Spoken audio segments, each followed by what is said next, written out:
La cité sans nom de Howard Phillips Lovecraft.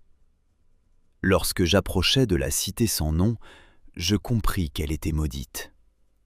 Je traversais, sous la lune, une vallée aride et effroyable lorsque je la vis, au loin, émerger des sables d'une manière contre nature, pareille aux membres d'un cadavre dépassant d'une tombe mal creusée.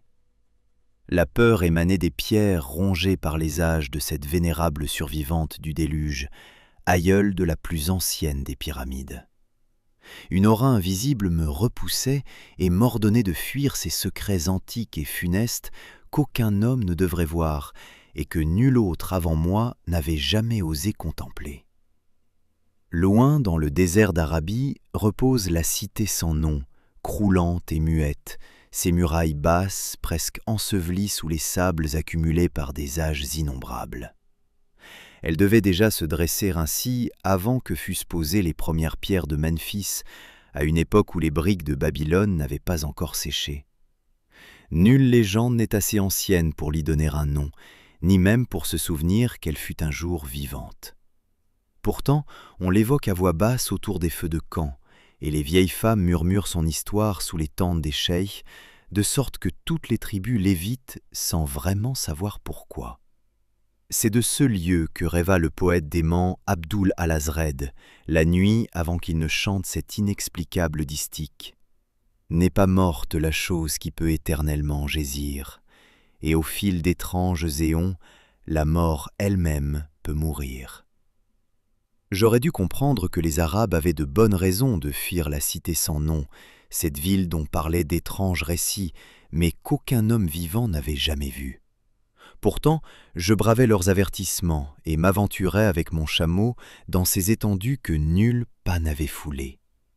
Je suis le seul à l'avoir contemplée. Voilà pourquoi aucun autre visage ne porte des marques de terreur aussi affreuses que le mien. Pourquoi nul autre homme ne frissonne aussi violemment lorsque le vent nocturne fait trembler les fenêtres. Quand je la découvris, figée dans l'épouvantable silence d'un sommeil sans fin, elle me regarda, glaciale sous les rayons d'une lune froide au milieu de la chaleur du désert. Et tandis que je soutenais son regard, j'oubliais le triomphe que m'avait procuré sa découverte. Je m'immobilisai auprès de mon chameau et attendis l'aube. J'attendis durant des heures, jusqu'à ce que l'Orient devienne gris et que les étoiles s'effacent, puis que cette grisaille se change en une lumière rosée bordée d'or. J'entendis une plainte et vis une tempête de sable s'agiter parmi les pierres antiques, alors que le ciel demeurait limpide et que les vastes étendues du désert restaient immobiles. Soudain apparut, au-dessus de l'horizon lointain, le bord flamboyant du soleil, visible à travers la petite tourmente de sable qui achevait de se dissiper. Dans mon état fiévreux, je crus entendre, venu de quelque profondeur reculée, un fracas de métal harmonieux saluant le disque de feu, comme Memnon le salue depuis les rives du Nil.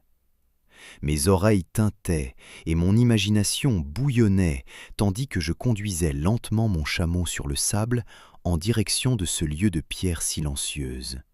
Ce lieu trop ancien pour que l'Égypte ou Méroé puisse s'en souvenir. Ce lieu que, seul parmi les vivants, j'avais contemplé. J'errais entre les fondations informes des maisons et des palais, sans jamais découvrir la moindre sculpture ni la moindre inscription qui pût me renseigner sur ceux qui avaient bâti cette ville et y avaient vécu si longtemps auparavant, à supposer qu'ils eussent été des hommes. L'ancienneté du lieu avait quelque chose de malsain, et je brûlais de rencontrer un signe ou un motif prouvant que la cité avait bien été façonnée par des mains humaines. Certaines proportions et certaines dimensions des ruines me déplaisaient. J'avais emporté de nombreux outils et creusé en plusieurs endroits à l'intérieur des murs des édifices anéantis. Mais le travail avançait lentement et ne révéla rien de significatif. Lorsque la nuit et la lune revinrent, un vent froid se leva, apportant avec lui une peur nouvelle, si bien que je n'osais demeurer dans la cité. Tandis que je franchissais ces antiques murailles pour aller dormir au dehors, une petite tempête de sable bruissante se forma derrière moi et balaya les pierres grises, bien que la lune brillât et que presque tout le désert fût immobile. Je m'éveillai juste avant l'aube, au sortir d'un défilé de rêves effroyables, les oreilles tintant comme après une sonnerie métallique. Je vis le soleil jeter une lueur rougeâtre à travers les dernières rafales d'une faible tempête de sable suspendue au-dessus de la cité sans nom, tandis que le reste du paysage demeurait parfaitement calme. Une fois encore, je m'aventurais parmi ces ruines menaçantes qui gonflaient sous le sable comme un ogre dissimulé sous une couverture, et je fouillais de nouveau, en vain, à la recherche des vestiges de la race oubliée. À midi, je pris quelques repos. Durant l'après-midi, je consacrai de longues heures à suivre les murailles, les anciennes rues et les contours des bâtiments presque entièrement disparus. Je compris que la cité avait autrefois possédé une puissance immense, et je m'interrogeais sur l'origine de sa grandeur. J'imaginais toutes les splendeurs d'un âge si lointain que la Chaldée elle-même ne pouvait s'en souvenir. Je songeais à Sarnath la maudite, qui se dressait dans le pays de Mnar lorsque l'humanité était encore jeune, et à Ib, taillé dans la pierre grise avant même l'apparition de l'homme. Soudain, je parvins à un endroit où le socle rocheux surgissait à nu du sable pour former une falaise peu élevée. J'y découvris avec joie ce qui semblait promettre de nouvelles traces du peuple antédiluvien. Grossièrement taillées dans la paroi, se dessinaient les façades reconnaissables de plusieurs petites constructions basses et trapues, maisons ou temples creusés dans le roc. Leur profondeur pouvait avoir préservé quantité de secrets remontant à des âges trop reculés pour être mesurés, bien que les tempêtes de sable eussent depuis longtemps effacé toutes les sculptures qui avaient pu orner leurs façades. Toutes les ouvertures sombres qui m'entouraient étaient extrêmement basses et obstruées par le sable. J'en dégageai pourtant une à l'aide de ma pelle, puis m'y glissai en rampant, muni d'une torche destinée à éclairer les mystères qu'elle pouvait renfermer. Une fois à l'intérieur, je compris que la caverne était bien un temple, et j'y découvris des preuves manifestes de l'existence d'une race qui avait vécu et adoré ses dieux avant que le désert ne devint un désert. On y trouvait des autels primitifs, des piliers et des niches, tous curieusement bas. Je ne vis ni sculpture ni fresque, mais de nombreuses pierres singulières avaient clairement été façonnées en symboles par des moyens artificiels. La faible hauteur de cette salle ciselée dans le roc était fort étrange, car je pouvais à peine m'y tenir droit sur les genoux. Sa superficie était toutefois si vaste que ma torche ne pouvait en éclairer qu'une partie à la fois. Dans certains recoins éloignés, un frisson inexplicable me parcourut. Plusieurs autels et plusieurs pierres évoquaient des rites oubliés, d'une nature effroyable, répugnante et incompréhensible. Et je me demandais quelle sorte d'homme avait pu bâtir et fréquenter un tel sanctuaire. Après avoir examiné tout ce que contenait la salle, je ressortis en rampant, impatient de découvrir ce que les autres temples pourraient me révéler. La nuit approchait déjà. Pourtant, les choses bien réelles que j'avais contemplées avaient rendu ma curiosité plus forte que ma peur.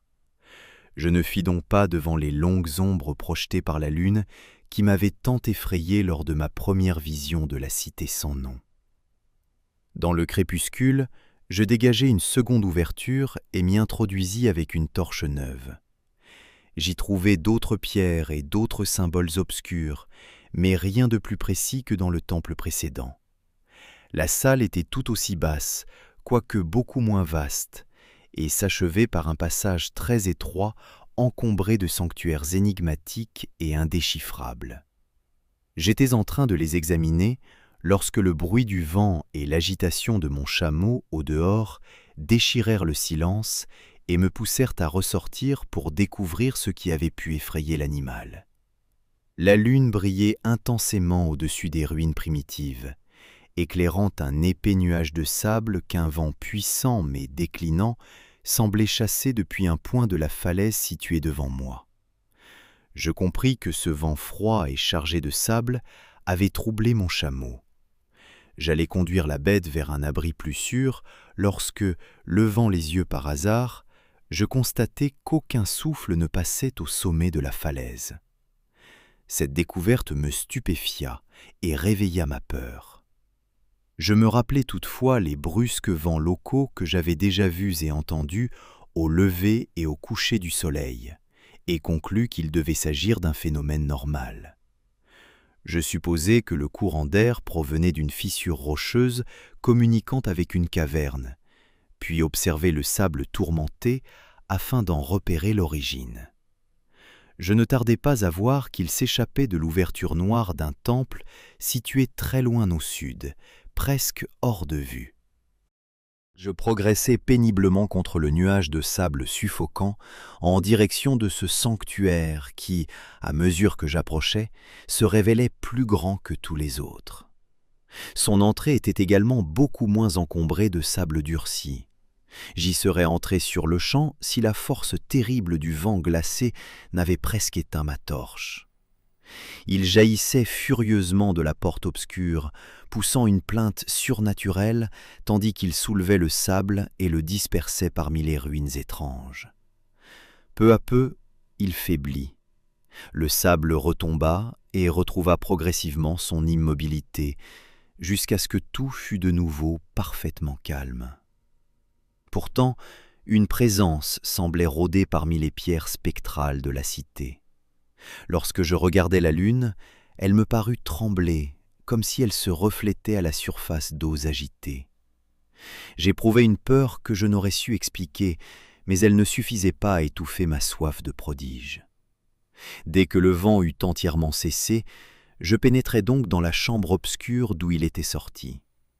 Comme je l'avais supposé en l'observant de l'extérieur, ce temple était plus vaste que les deux précédents. Il s'agissait probablement d'une caverne naturelle, puisqu'elle conduisait les vents venus d'une région située au-delà. Je pouvais m'y tenir debout, mais les pierres et les autels étaient aussi bas que dans les autres sanctuaires.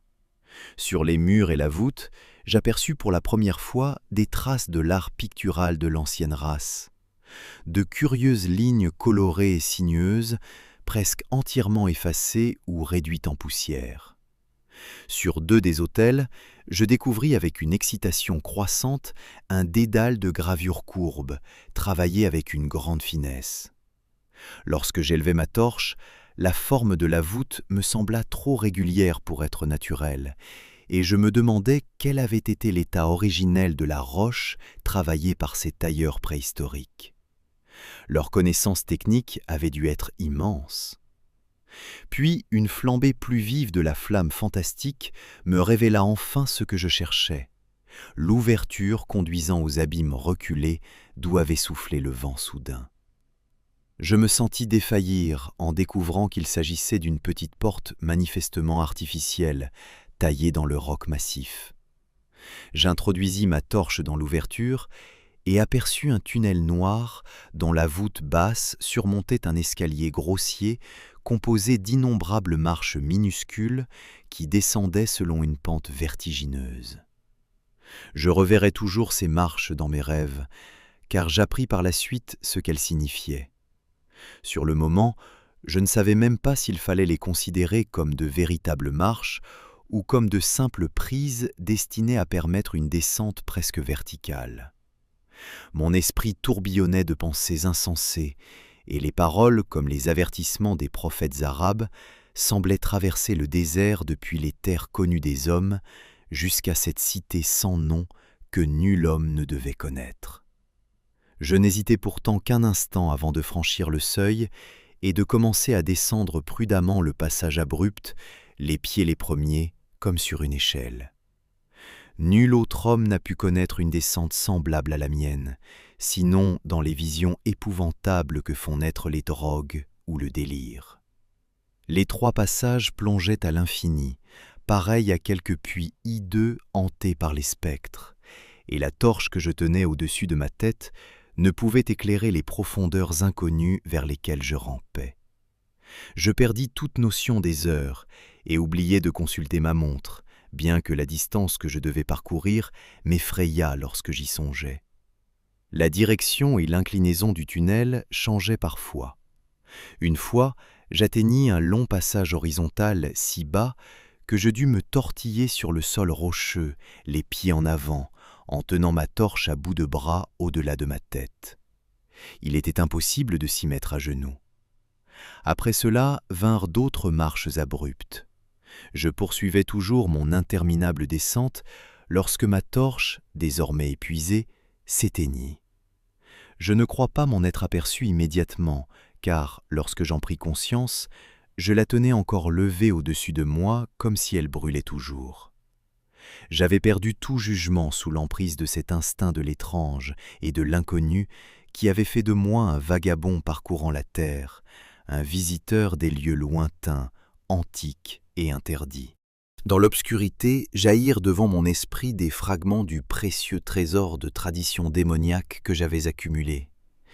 Des phrases d'Alazred, l'arabe démon, des passages tirés des cauchemars apocryphes de Damasius, et des vers infâmes de la délirante Image du monde de Gauthier de Metz.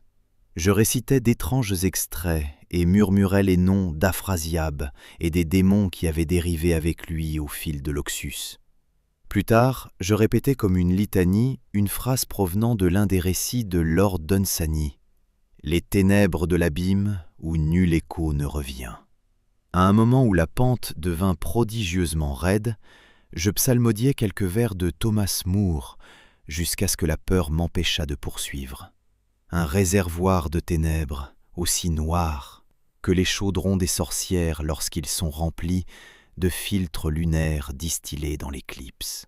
Me penchant pour voir si mon pied pouvait passer et descendre à travers ce gouffre, j'aperçus plus bas, aussi loin que le regard pouvait porter, des parois de jais aussi lisses que le verre, comme si on venait de les recouvrir de cette sombre poix que la mer de la mort rejette sur ses rives visqueuses.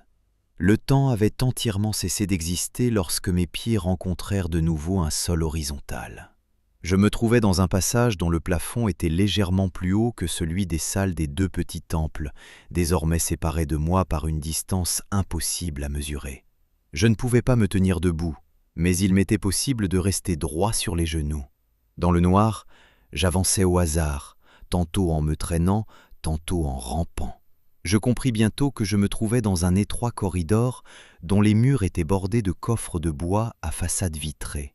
Lorsque mes mains rencontrèrent dans ce lieu abyssal remontant aux âges paléozoïques des matières telles que du bois poli et du verre, je frissonnais en songeant à tout ce que leur présence pouvait impliquer. Les coffres semblaient disposés à intervalles réguliers le long des deux côtés du passage. Ils étaient oblongs, posés horizontalement, et ressemblaient d'une manière atroce à des cercueils par leur forme et leur dimension. Lorsque j'essayais d'en déplacer 2 ou 3 afin de les examiner plus attentivement, je constatais qu'ils étaient solidement fixés. Je compris que le passage était long et me précipitais en avant, aussi rapidement que le permettait ma position, dans une course rampante qui eût paru abominable à quiconque m'aurait observé au milieu de ces ténèbres. De temps à autre, je passais d'un côté à l'autre pour palper ce qui m'entourait et m'assurer que les murs et les rangées de coffres se prolongeaient toujours. L'homme est si habitué à concevoir le monde par la vue que j'en vins presque à oublier l'obscurité. J'imaginais cet interminable corridor de bois et de verre, avec son plafond bas et sa monotonie oppressante, comme si je l'avais réellement sous les yeux. Puis, au cours d'un instant chargé d'une émotion impossible à décrire, je le vis véritablement. Je ne saurais dire à quel moment précis mon imagination se confondit avec la vision réelle. Une lueur apparut progressivement devant moi, et soudain, je compris que je distinguais les contours indistincts du corridor et des coffres, révélés par quelque phosphorescence souterraine inconnue. Durant quelques instants, tout demeura exactement conforme à ce que j'avais imaginé, car la lumière restait très faible. Mais tandis que je continuais machinalement d'avancer en trébuchant vers la clarté croissante, je compris combien mon imagination avait été pauvre. Cette galerie n'était pas un vestige grossier comparable au temple de la cité supérieure, mais un monument consacré à l'art le plus somptueux et le plus exotique. Des motifs et des scènes riches éclatant, d'une audace fantastique, formaient un ensemble continu de peintures murales dont les lignes et les couleurs défiaient toute description. Les coffres étaient faits d'un étrange bois doré, fermés par des panneaux d'un verre exquis. Ils contenaient les formes momifiées de créatures dont l'apparence grotesque surpassait les rêves les plus chaotiques de l'esprit humain. Il est impossible de donner la moindre idée de ces monstruosités. Elles appartenaient au règne des reptiles. Les lignes de leur corps évoquaient tantôt le crocodile, tantôt le phoque, mais le plus souvent aucune créature dont un naturaliste ou un paléontologue eût jamais entendu parler. Leur taille approchait celle d'un homme de petite stature. Leurs pattes antérieures portaient des pieds délicats et manifestement souples, qui ressemblaient curieusement à des mains et à des doigts humains. Mais leur tête était ce qu'elle possédait de plus étrange. Leurs contours violaient tous les principes biologiques connus. Rien ne pouvait véritablement leur être comparé. En un éclair, elles m'évoquèrent des créatures aussi différentes que le chat, le bouledogue, le satyre mythique et l'être humain. Jupiter lui-même ne possédait pas un front aussi colossal et proéminent. Pourtant, leurs cornes, l'absence de nez et leurs mâchoires semblables à celles d'un alligator les plaçaient en dehors de toute catégorie établie. Je doutai quelque temps de l'authenticité des momies, soupçonnant qu'il pût s'agir d'idoles artificielles. Mais je conclus bientôt qu'elles appartenaient réellement à une espèce des premiers âges terrestres, qui avait vécu lorsque la cité sans nom était encore vivante. Pour parachever leur grotesque splendeur, la plupart portaient de magnifiques vêtements taillés dans les étoffes les plus précieuses et croulés sous les ornements d'or, les joyaux et les métaux brillants d'une nature inconnue. L'importance de ces créatures rampantes avait dû être immense, car elles occupaient la première place parmi les compositions extravagantes des murs et du plafond couverts de fresques. Avec un talent incomparable, l'artiste les avait représentées dans un monde qui leur appartenait, au milieu de cités et de jardins conçus selon leurs proportions. Je ne pouvais m'empêcher de croire que l'histoire ainsi illustrée était allégorique et retraçait peut-être l'évolution de la race qui les adorait. Ces créatures, me disais-je, représentaient pour les hommes de la cité sans nom ce que la louve avait représenté pour Rome, ou ce qu'un animal totémique représente pour une tribu indienne. Partant de cette hypothèse, je crus pouvoir reconstituer dans ces grandes lignes la prodigieuse épopée de la cité sans nom, l'histoire d'une puissante métropole côtière qui avait dominé le monde avant que l'Afrique ne surgît des flots. Ces luttes, lorsque la mer s'était retirée et que le désert avait commencé à envahir la vallée fertile où elle se dressait. Je vis ces guerres et ces triomphes, ces malheurs et ces défaites, puis son terrible combat contre le désert, lorsque des milliers de ses habitants, représentés ici de manière allégorique par les reptiles grotesques, avaient été contraints de creuser leur chemin à travers le roc grâce à quelques méthodes merveilleuses, jusqu'à un autre monde que leurs prophètes leur avaient annoncé. Tout cela était d'une étrangeté saisissante, mais aussi d'un réalisme intense. Le lien avec l'effroyable descente que je venais d'accomplir ne faisait aucun doute. Je reconnus même certains passages. En rampant le long du corridor vers la lumière plus vive, je découvris les dernières étapes de l'épopée peinte. Les adieux de la race qui avait habité durant 10 millions d'années la cité sans nom et la vallée environnante. Cette race dont les âmes répugnaient à abandonner des lieux que leur corps avait connus depuis si longtemps, où ses membres s'étaient établis en nomades durant la jeunesse de la terre, taillant dans la roche vierge ces sanctuaires primitifs auprès desquels ils n'avaient jamais cessé de se recueillir. La lumière étant désormais plus forte, j'étudiais les peintures avec davantage d'attention. Me rappelant que les étranges reptiles étaient censés représenter les hommes inconnus, je réfléchis aux coutumes de la cité sans nom. Beaucoup de choses étaient singulières et inexplicables. Cette civilisation, qui possédait un alphabet écrit, semblait s'être élevée à un niveau supérieur à celui des civilisations égyptiennes et chaldéennes, pourtant apparues infiniment plus tard. Malgré cela, certains éléments brillaient curieusement par leur absence.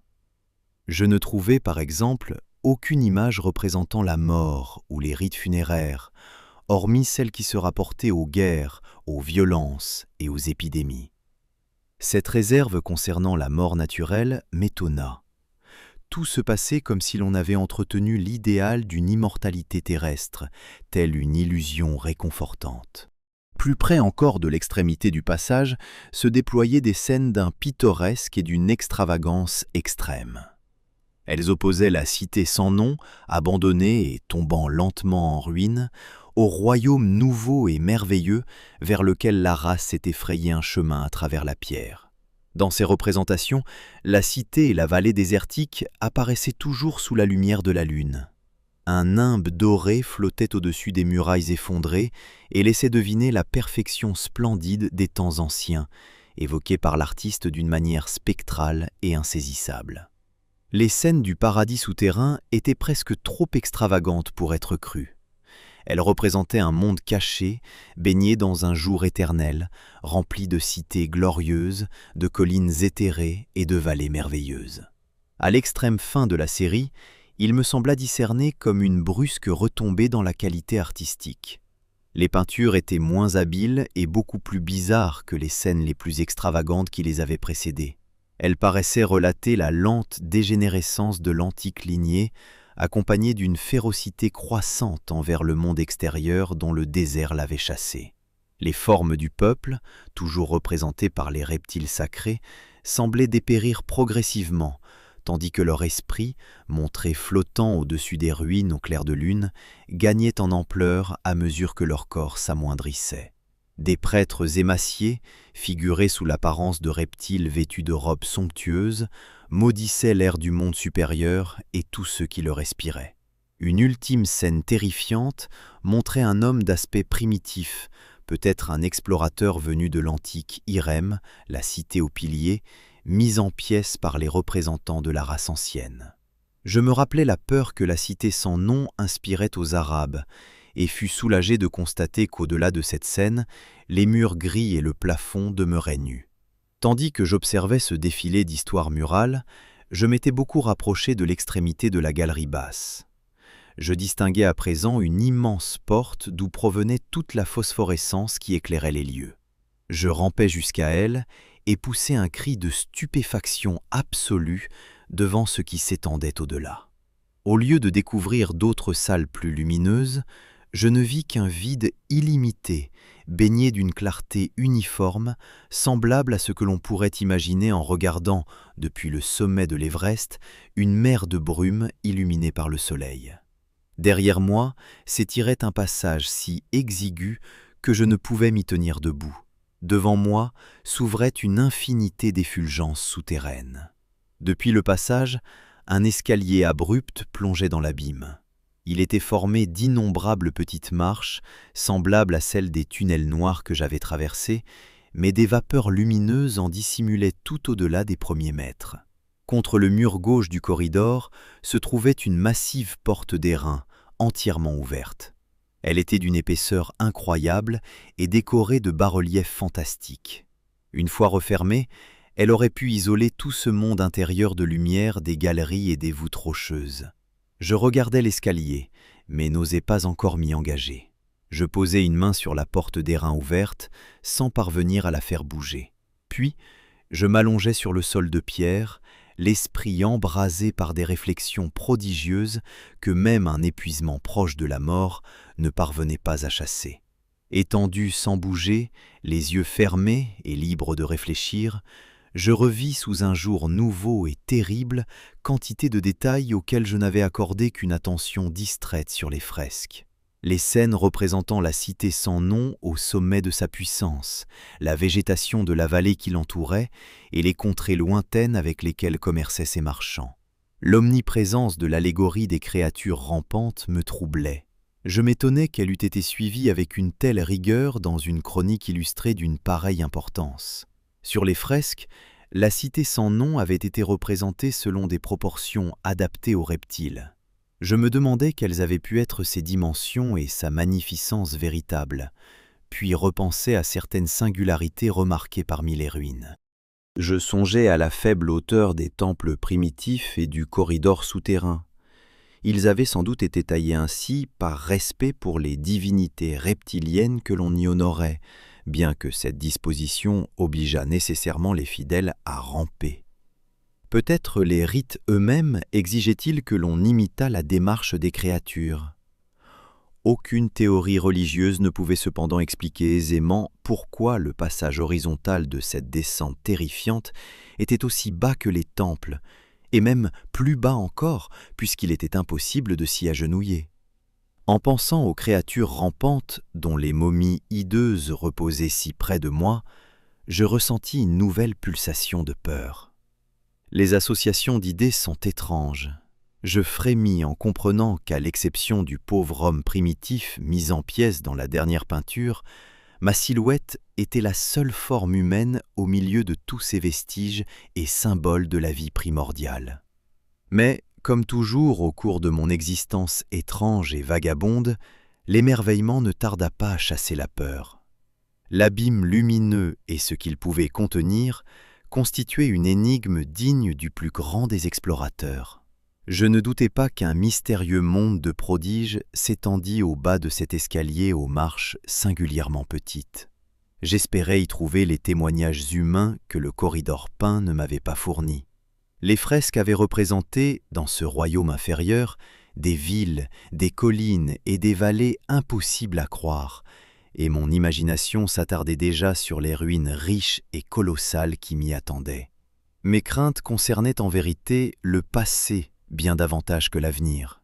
Même l'horreur physique de ma situation, dans ce corridor étouffant rempli de reptiles morts et de fresques antédiluviennes, à des kilomètres sous le monde que je connaissais, face à un autre univers de lumière inquiétante et de brume, ne pouvait égaler la terreur mortelle que m'inspirait l'ancienneté abyssale de ce lieu et l'esprit qui l'habitait.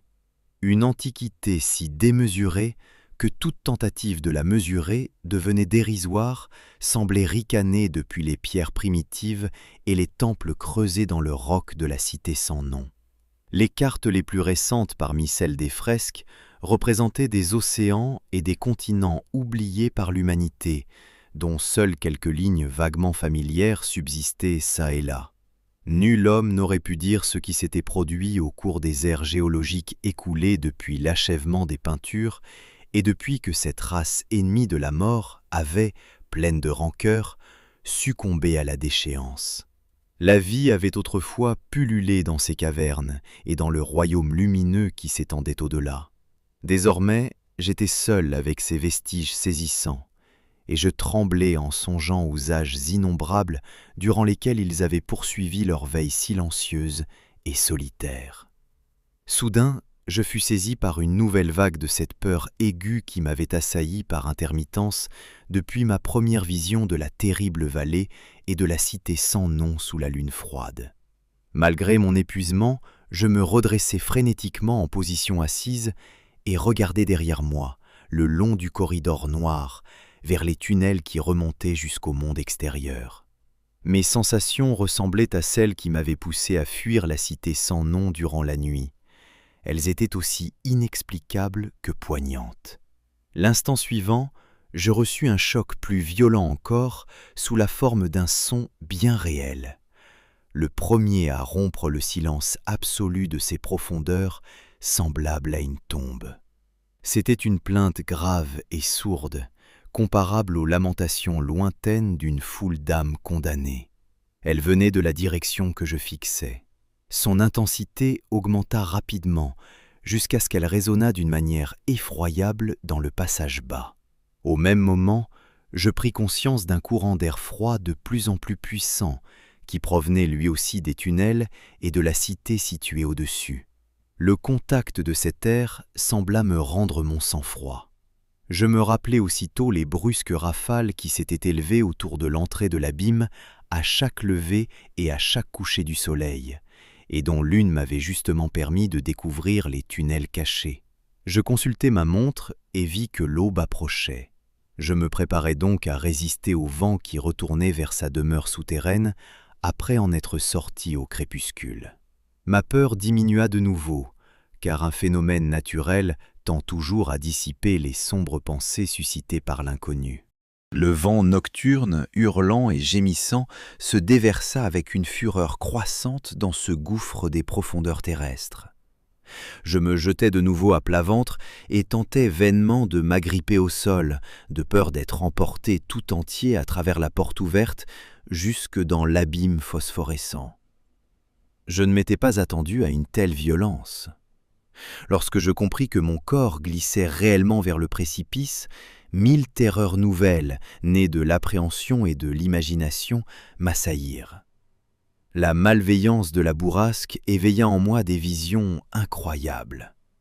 Une fois encore, je me comparais en frissonnant à l'unique autre image humaine de cet atroce corridor, l'homme mis en pièces par la race sans nom. Car dans les griffes démoniaques des courants tourbillonnants semblait résider une rage vindicative, rendue plus intense encore par sa relative impuissance.